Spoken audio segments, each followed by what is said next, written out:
Myself Pratiksha Patidar and I would like to explain you the topic of data encapsulation.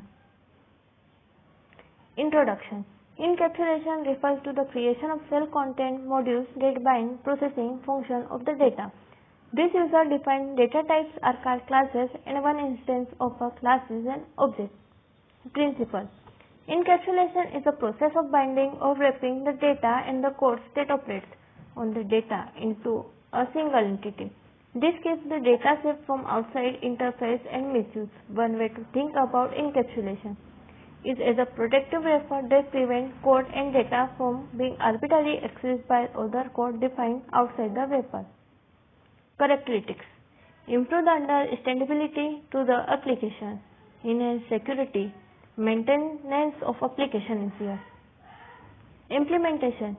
Encapsulation is most often achieved through information hiding, which is the process of hiding all the secrets of an object that do not contribute to its essential characteristics, the structure of an object hidden as well as the implementation of its method.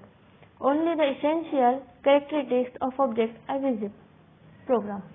This program is about data encapsulation. Data encapsulation means its collection of data member function is one class. Here we have two data members, ccode and cname, and we have two member function data read and write. I use these two header files iostream.h and conio.h.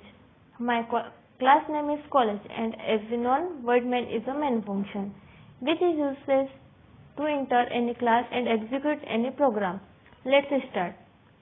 With voidMain function, CLSER is a function which is used clear to screen. It means everything which is visible on the screen. In second line, I have created on an object of an college class. Name is C1. In third line, I have called the function C1.read. Now, jump point to read function. In read function, there are two lines, cout and sin. The operator used with cout is called as left shift operator and sin is called as right shift operator.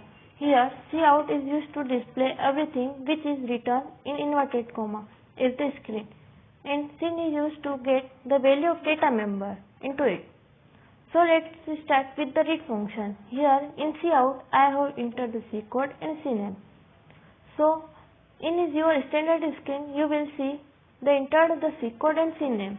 After entering C code and cname, will separator with using space by separator or enter you can data member will get value C code and cname. Now in voidMain function, fourth line, we have C1.write. Now we have C1.write going through the C1.write means write function of college class.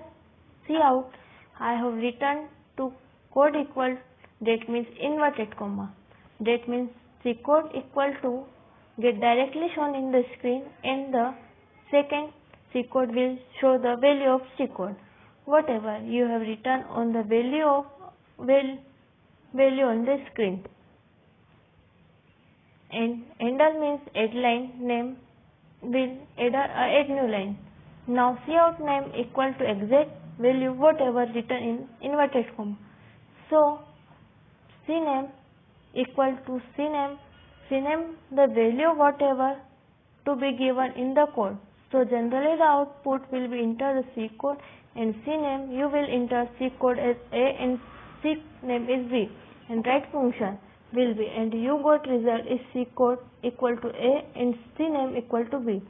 At last we have getCH function. getCH function holds the screen for the time when user press and key exists from the screen.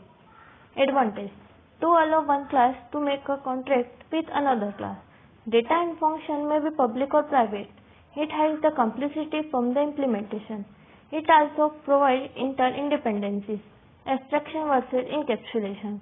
Abstraction focuses upon the observable behavior of an object, whereas encapsulation focuses upon implementation that gives rise to its behavior. Uses of encapsulation. Through encapsulation, its interface is made available through which user can use the class. Conclusion. It is the one of the important feature of operator overloading program. It is used to wrap the data and function together in a single unit. Thus, it also provides inter-independencies. Thank you.